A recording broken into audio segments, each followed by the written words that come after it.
how to adapt to their new environment, to their new community. So adaptability is a long process. So I start with them before moving here, just to have their mindset prepare for change and how to get routed in their new community. And also I work with organizations who have a diverse team or multicultural team, because we all know that doing business with different culture is pretty challenging, and um, it's a specific domain when you need to understand the work behavior from people coming from other culture. Currently, I'm working with also on a project, on a program with Immigration Francophone in Nouvelle-Écosse. So it's the Immigration Francophone Services, and I'm working with the MMC Mother Center in Vancouver. We are offering a program for mothers and kids in the preschool age. So it's called the Happy Program, and it's we go on monthly basis to the house or the home of those families, and we educate the parents, mostly the moms, on how to teach their kids. And beyond this curriculum, it's covering 30 weeks. We also cater to specific needs of the immigrant mom. So either if they're refugees or just like a PR holder, and we have a lot of single moms. And also, as you mentioned, we have mom who have been sponsored by their partner or husband to come here, and they are not aware what are the regulation, how the law here protect them. And even if they are aware, they do not know how to reach to those resources. So I'm here to learn and pass this learning for them, to guide them, and to be able to support them in their needs. Thank you for your Fantastic. Excellent. So you working for nonprofit, Desiree? yeah. Yes, currently I'm working with nonprofit in Halifax. In Halifax. Desiree, if you can connect with me on LinkedIn, I'll share. And let's do partnership because we're opening chapters all over Canada right now. We work with the ministry, and I would love to have a partnership opportunity with you. Awesome. Thank you so much. Yes, looking Thank you like so much. Pallavi, please, there are a bunch of people there didn't get the link. We'll get you to introduce yourself. Pallavi, please. Very nice meeting you. Hello. No, we've actually met before. I remember At your name, but I least mean, over, tell the rest people what yeah, you do. over Zoom. Yeah, my name is Pallavi, and I've been here in Toronto actually for a number of years. I think I came across IWB sometime during those COVID lockdowns. And so I got on a Zoom and just, really really appreciate what this organization is all about in terms of trying to connect women from all these diverse backgrounds and experiences, cultures.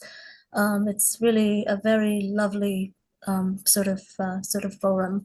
And as for what I do, I've been working with nonprofit organizations, mainly around strategic planning. I'd like to be able to offer more personalized services to leaders in the nonprofit sector. Actually, everybody is a leader. I think if you're working in nonprofit, you are automatically a leader. Your professional designation, your title, doesn't necessarily distinguish, one leader from another. But I guess what I'd like to be able to do more of is just work one-on-one with individuals who are in the nonprofit sector and see how I could perhaps support them in their growth Yep. as nonprofit leaders. And That's yeah. I like doing different things. Yeah, that's good. You can call it ADHD or whatever it is, but I find it interesting to be involved in different, in different sort of different areas. So I also work with entrepreneurs and do some coaching, and I'm interested in this whole area of violence against women, partly because I randomly, and maybe I don't know if this is going to shed some insight into the work that everyone is doing in this area. But a couple of years ago, I randomly came across a woman, and we started talking a little bit, and she told me her story. It was clear to me that she was in a situation of basically domestic abuse. Yep. So I tried to talk to her and said, okay, let's see what you can do to get out of this situation. And a couple of things. There's a lot of fear, at least from this one interaction from this one encounter that I had with this woman. There's a lot of fear. There's a lot of, perhaps cultural, I don't know if the term baggage is right, but there can be a lot of cultural baggage also attached. Yep. In terms of, your standing in society, blah, blah, blah, all this stuff. I tried to encourage her. I got a list of different organizations involved in this field, and I tried to encourage her to say, okay, let's at least, I'll help you. I'll be on that phone call with you. Let's try to talk to these different organizations and see your path out of this, And she, in the end, hesitated. I even ended up calling some of those organizations myself and asked, what can you do in this situation where this woman is clearly fearful? It's difficult for her to take that step over the threshold. And they basically said, there's nothing we can do unless the woman herself calls. And Yep. This is very interesting. You picked that up on that, which is very fair. I mean, I came from domestic violence myself, and if somebody tells you that if you're going to call 911, I'll cut your fingers and I'll kill your son, obviously you're not exactly. Yeah, you probably won't do that, right? You'll be afraid to do that, naturally, not even for right? your own life, for the life of your own child. So that's why the power of the community is very important. You're asking what you can do. You can become part of our members club, and because the place where we had our summit of domestic violence, we had 110 people, and 5 of them, they came from domestic violence, right? They were running, and they were very afraid that they were there. They were hiding their faces, but this is the place, the safe place where they can go to, right? And when they become part of the community, they feel that they belong. That most of the women, like myself at that event, were part of domestic violence journey. And just like them, the English is a second language. We came here not knowing anybody. Those the powers of the stories. It allows them not only to break the silence and break the religious taboos and anything that they brought to the. Obviously, you have to know your statistics. Half of the women around the world, they don't have basic human rights. Right. Of course, they bring it. I mean, that's the way it's normal for them. So, but it's not normal. But it's up for us to fix that, right? Up for us to create the community, the tribe, where they come in, feel belong, and open resources for them. But before opening resources, there's no shortage of resources, Pallavi. We give 190 billion in Canada for nonprofit and charities. That's a shortage of leadership that would do things of a certain caliber, that people come to that community, market it massively, basically what we are working on together with leaders like Ifoma, right? And a lot of other women. Because we are for-profit thinkers. For-profit thinkers where they think impact tangible marketing. That's what we do, right? I mean, we want to help them, but if you're sitting there, here and there, a little bit telling them, it's not how we do the impact. We do impact with massive action. Thank you so much, Pallavi. And we'll get Ifoma. I'll making you the host. And Pallavi, yes, please come, help, and join. It sounds like you have a lot of resources. We'd love to have you on board. Thank you so much Okay. for being with us today. And Dodgy as well, thank you so much for being with us. While I'm finding how to make Ifoma the host, Dodgy, tell us about yourself, please. Thank you. Hello, everyone. Hi, Dodgy. Hey, my name is Doji, and I wear many hats. I'm an entrepreneur, first of all, and then right now I'm working with a nonprofit organization, is with Ontario Legal Clinic. Particularly, I'm helping the bilingual and Black. I work as a Black Justice Coordinator, so EDI or Equity, Diverse, and Inclusion is something that interests me a lot, and that's why I joined. Is just to continue learning, but also if it's specific for immigrant, from what I see is there is a huge gap. We need to work on it as an immigrant ourselves. And I see that I attended a lot of workshops and people do like research on us, but they never the immigrant is not there. So I spoke last week on an event that they are creating equity, diverse, and inclusion and all this stuff. But when I look across the room, I cannot see any immigrant or refugee. So, and I spoke up, I said, you need to have, something that it come really from the refugee and immigrant, what's in need, what's missing. So when we look at the equity, diverse, and inclusion is very broad, like, and we cannot create a program is fit for all. Like we have to have a specific, like for example, the equity, diverse, and community.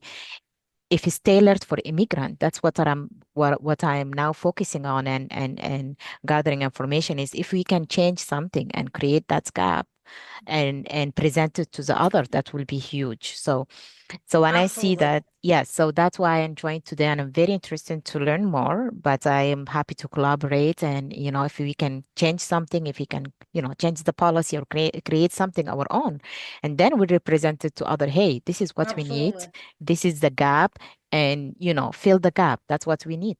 So that's why I'm Absolutely. here today. Yes. 100%. Dodgy, if you can share your phone number with me, I'll call you right after Ifoma's training. And let me introduce you to our founding member. Mhm. Everybody loves and appreciates Ifoma. It takes a leader to step up for greater, bigger things, and we want to highlight the power of immigrant women in business founding members like Ifoma, who's the president of our chapter in Alberta. Those women, they step up for-profit thinking in a social impact. Most of them, they have their own businesses, plus they do social impact work. Amazing. And that social impact work specifically for IFOMA today, that impact work is anti-racism response for immigrants in Canada. Thank you, IFOMA, for leading and being with us today. Thank you so much, Svetlana, for that amazing introduction. And thank you so much for all the people that have introduced themselves and shared their passion and the great work that we're all doing together. And if you haven't got a chance to introduce yourself, please do so in the chat so that we can still get to know each other, because ultimately this is still a networking event. And as you can see from the conversation we're already having, it's all about community. It's all about belonging. And so, just like Doji rightly mentioned, when we think of equity, diversity, and inclusion, it's a pretty broad topic. And it's like, what does it even mean? So today, I'm just gonna narrow it down to discussing belonging as an anti-racism response, specifically again for immigrants in Canada. And why is that? I think that if we come from this discussion from a place of belonging, which every single human being needs because we are all social beings, right? It is the way forward, right? If we just anchor ourselves to belonging, we can meet inclusive practices, we can be inclusive ourselves. There's a lot of equity happening there. And also there we're incorporating our diversity and putting that in motion. So that's why I titled today's conversation Fostering Belonging as an anti-racism response. Because guess what, people? What is the opposite of love? It is fear, right? And so why do we have a lot of problems? Because the people that are fearful of other people that don't look like them, that don't speak like them, that don't walk like them, it is because they are afraid.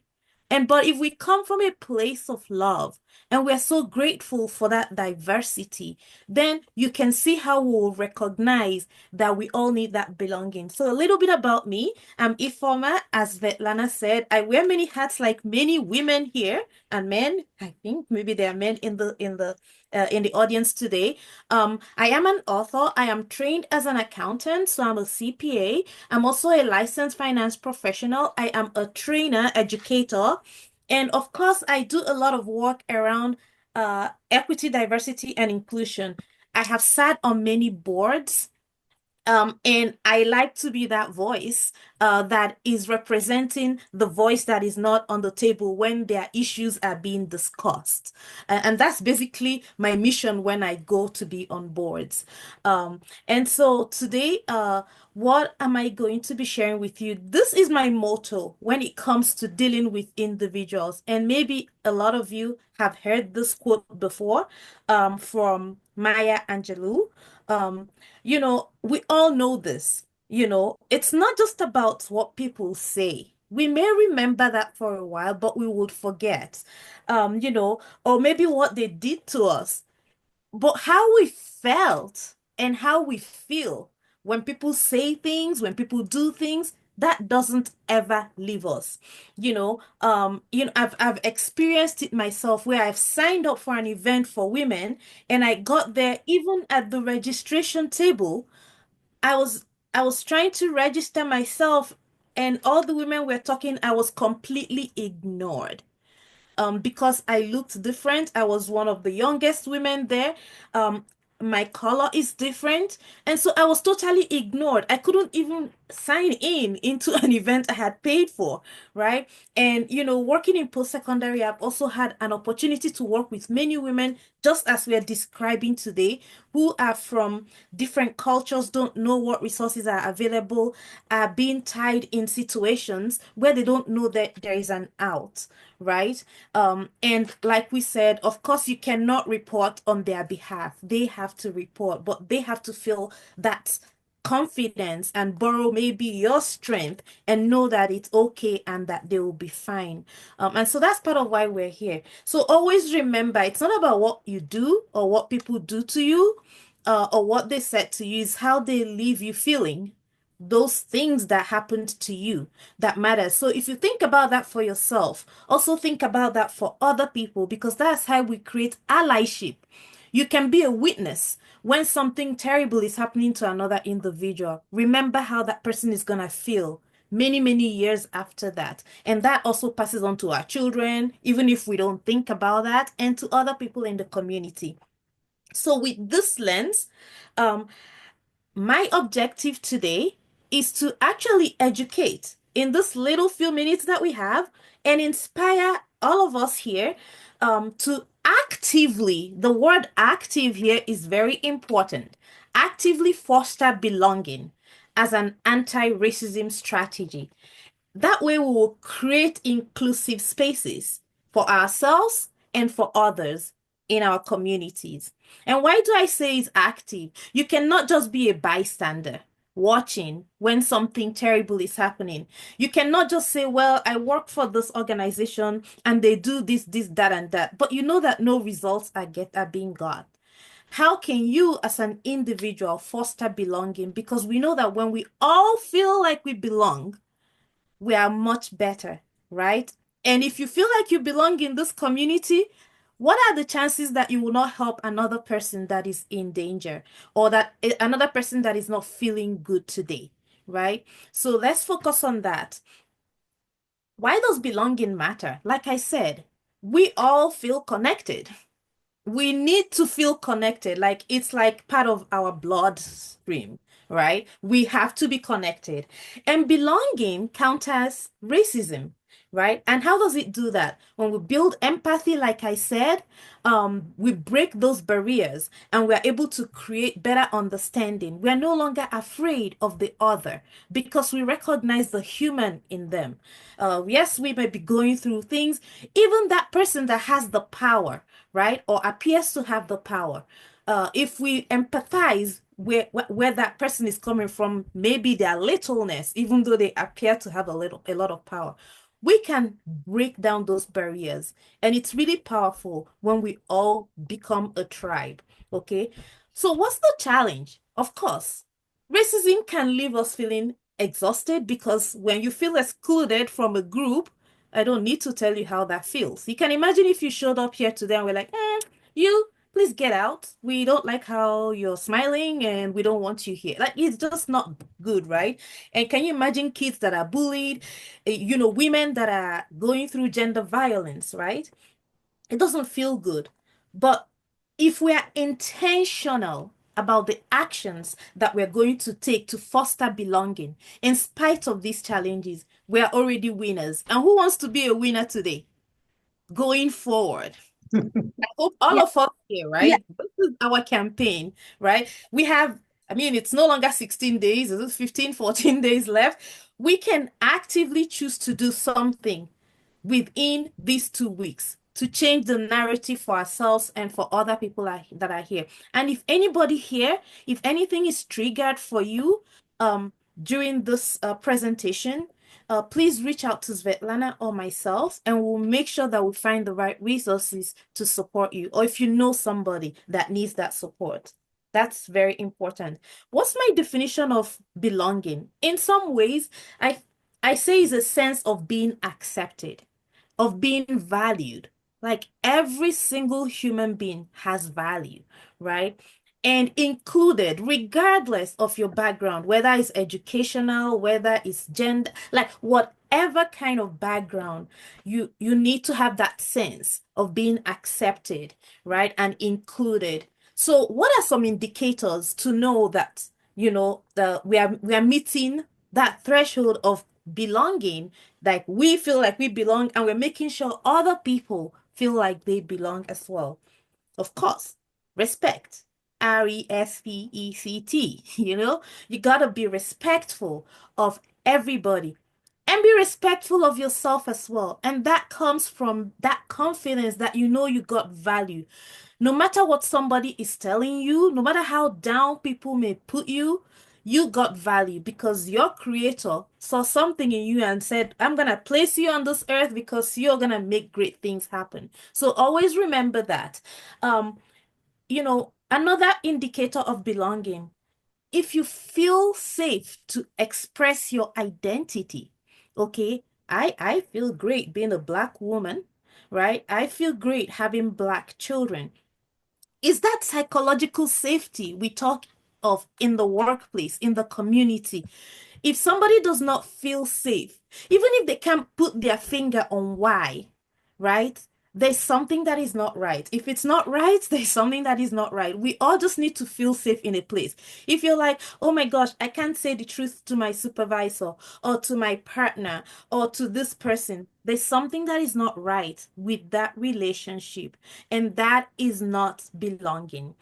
And then, of course, if you're able to participate fully in a community, in your workplace, and in social space, and when I say fully, I mean fully, because I am a Christian and I believe that we have been commanded to live life fully and in abundance. So if anything is shrinking that, there's a problem with that picture, okay? And that person is struggling with belonging. So remember, this is not just about the other, it's also about you, because we cannot give what we don't have, right? It has to come from you first, be full, and then you overflow and give others from what you have. Awesome. So what role does belonging play in anti-racism response? First of all, racism thrives in exclusion. So some of these people that we have talked about, these women that are living in domestic violence, guess number one thing, they are excluded from people that love them, that people that will support them, people that will tell them the truth. right? So racism thrives in exclusion, but belonging disrupts division and builds shared humanity, right? Um, how else can we use belonging as a response to racism? When we create belonging, it helps us to challenge biases, right? And systems of inequality. We all have biases, unconscious bias. Everybody has that. But it's always good to remember, how are you leaving people? How are you, sorry, I'm just gonna let some people in. How are you leaving people feeling when you interact with them, or when you see somebody? I mean, it's not hard for us. Like, if we're interacting right now and somebody says something and we see somebody else's demeanor change, we just know, right? You intuitively know. It's okay if you feel safe. Always make sure you're safe. You don't want to put yourself in harm's way. If you feel safe, just to be a great ally and witness and bystander, and just say to the person, even if you don't want to address the person that is perpetrating this kind of racism or any other kind of discrimination or harm to somebody else, you can just reach out to the person that is, I'm just going to use the word victim, it's not the best word. Just reach out to the person to let them know you see them, you hear them, that they are human at that point. If you can't do it at that time, and if you can reach out to them at some other time, please do, because we always need to instill that humanness in ourselves and in others.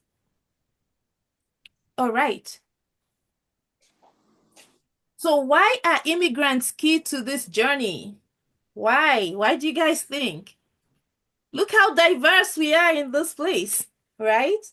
We bring fresh perspectives, right?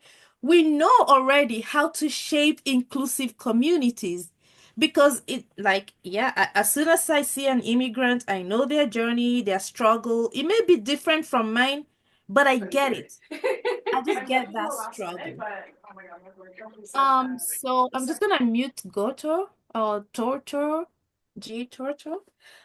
Yeah, so we are key in this journey, right? Just remembering that we already come with so much value, so much diversity, and we can lead the way. Svetlana talks about being leaders. That's how we create massive impact, right? Because we need to remind ourselves of that. There's nobody here that is an immigrant that sees another immigrant, whether it's language barriers, or they're struggling with their children, or they are trying to find a job, that would not understand that journey. Like we all do. So we can remind ourselves of that advantage that we have and use that to create inclusive communities. And what better way than to share our experiences? How does somebody going through domestic violence, who does not know that they can be free, get to know that if we are not sharing our stories, if we are not sharing our lived experiences? There's so much power in that. How else can we foster belonging? First of all, always start with you, okay? Seek communities. Good job. You're already here. This is a great community to plug into. You cannot be left unsupported being in IWB community. Come for our events. Reach out to Svetlana, reach out to our founding members, and whatever kind of support you're looking for, we will find it for you. We will help connect you, right? Celebrate your identity. Whatever your identity is, however you identify yourself in any season of your life, be proud of that. Celebrate that, because that brings you belonging. There's a lot of other people like you, right? And engage in dialogues. Don't shy away. Don't say, oh, I don't want to be like politically incorrect. I don't know what to talk. No, we all have the power. Use your voice. You already have that voice. Just use it. How else can you foster belonging? You can foster belonging for others. That's what we've been talking about, right? Hey, just say welcome when you see new people. Can you imagine yourself first day in school as a child and nobody said welcome? Like, isn't that sad? That's how you start your journey. So when you see new people in an environment, even if it's in your workplace, at your marketplace, just smile and welcome them and try to do a little bit of chit chat, right? Because that way we are intentionally creating belonging. So if you're like in a networking event, I know today we're in this event, it's a virtual event. I have asked that people put their introduce themselves, put their contact information in the chat. I don't think I see much happening there. This is a way that we can begin to create belonging. Let's get connected. Let's welcome each other. Practice allyship, just like I shared. If you see somebody going through something, either you call it out if you feel safe, or you just focus on that person that you know is not feeling good at that time. Can you imagine if you just saw somebody fall on the snow and break their leg, and you just like look at them and continue walking, right? Why is it that when we see people going through mental, emotional things, yes, they are not physical, they are not like a broken leg, but we can still do our best to be great allies and not be just passive bystanders? Educate yourself. I do offer trainings on anti-racism response. There's so many things out there on the internet. Just make sure you find the right source and the right information. We don't want we don't want you learning things that are bad and canceling, the DEI topics, saying people should not be woke and stuff like that. Okay, you need to make sure that the source is actually speaking to you and giving you life so that you can share with others. And be a bridge builder. Like today, Svetlana has already invited some of the people that introduced themselves to connect with her, connect with us, so that we can continue to bring that community of resource to be able to support others. And how else can you foster belonging within the community? Some of us here in non-for-profit have already talked about the jobs that they do, but we also understand the bureaucracy in some of those places. So as an individual, we want to make sure that we are leaders and volunteer for courses that promote diversity and inclusion. And we ourselves create inclusive spaces, like all peoples are welcome to IWB events, right? So let's create events, workshops, topics that show people that they belong no matter what. All right. So I'm coming to a close now because I know that there might be people that want to introduce themselves, ask questions. But what is my key message today? If you don't take anything away, remember what I shared, that quote from Maya Angelou. It's not about what somebody said or what they did. It's how it made you feel. Okay? So remember that belonging isn't just an individual feeling. It's a shared responsibility, because I mean, if you're alone, what are you belonging to? You don't belong to nothing. You don't just belong to yourself alone, like an island. So it's actually a shared responsibility. And by fostering belonging with ourselves, with other people, we combat racism, we combat any acts of violence against other people, we combat fear, and we bring love, right? And we are more united and stronger together, right? So what's my call to action to you? Take some time today and throughout these 2 weeks, right? And reflect on how you as an individual can foster belonging, whether it's through simple acts of kindness.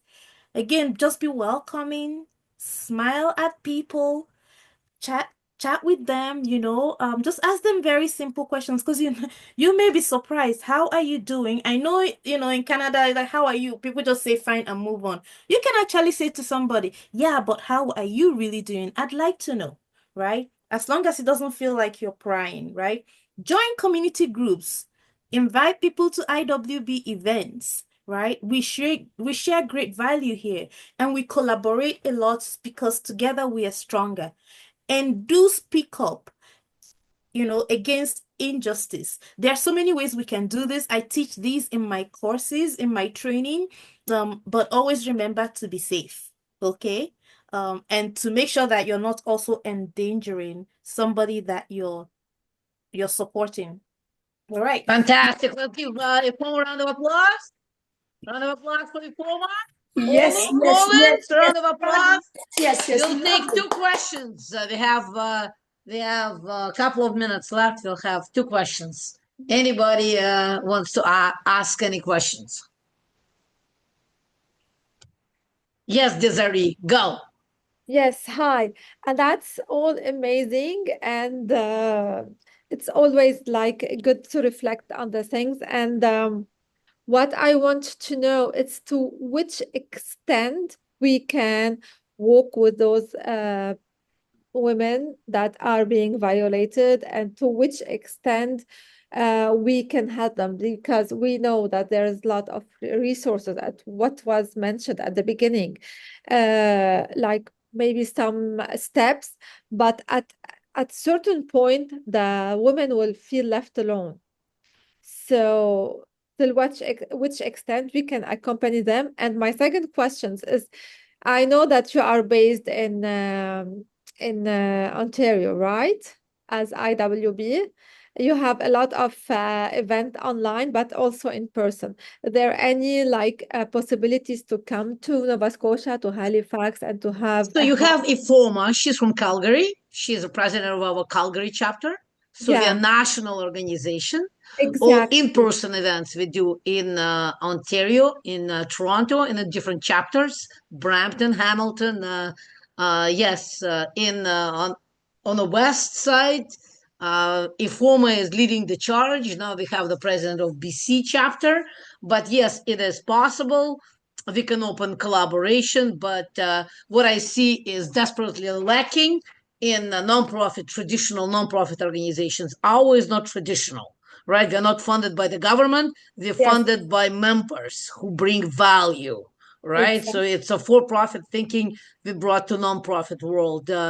In my opinion, what I see, because I have today a lot of partners, Wood Green Community, CSSYR, and YMCA, the basic what Ifoma is magically positioning it, but it's a basic formula of life. It's not what you say sitting in a chair, it's what you do. You should be organizing networking events and do outreach to all newcomers who come to this country and have networking events knowing that you have funding. We don't. You do. You should have 50 people, at least newcomers, at your office each and every week. Yeah, That's yeah. what you need to do as an organization. And that's what all organizations need to do. It's not about creating the programs. It's actually engaging people through networking events, listening their stories, and engaging them, teaching them through power of example, not the power of theory, because you have diversity and inclusion training. There are millions of them, but we have racism in each and every corner, and domestic violence is growing exponentially right now. It's very so I find that it's a lack of leadership. If I answer your question, great. If not, Ifoma, please pick up. Yeah, Yeah. it's a different hat. Okay, that you took the part of nonprofit organization, but I'm talking about the more empowering women and have them this empower mindset that they are capable and able to do that. We all know that support are available, and but if the women do not take this initiative and to fight for it and to say like within their head when they look at the mirror, I'm empowered, I can do that, and I want to take the step, then all the doors will It's be the open. power of the community, Desiree, again. When you build the environment, like you come to our events, one day you come to Toronto. When you come to our event, everybody feels belong. Yeah, We know where exactly. they come from, right? So that's why they Exactly. don't call 911 and they call me because I make myself available. It's a power of leader 101 and power of you creating the community when people they can call Desiree and ask for help. There's no complication around building relationship. You just be there for people in massive action scale. Yes, Irene, please. Uh-huh. Yeah, and if I can just add a little bit more to what Svetlana has said, Desiree. Sometimes, we just need to simplify things. This is a big problem, but you as an individual and each and every one of us cannot solve this big problem. We need to distill it to very simple terms in terms of what we can do as individuals. Then, coming together as a group, it forms a massive power, right? And so as an individual, what can you do, right, to bring some belonging to somebody that is, maybe going through a hard time? It's just being a friend. Finding ways to, again, I always emphasize, make sure you are safe, the person is safe, but just, befriending that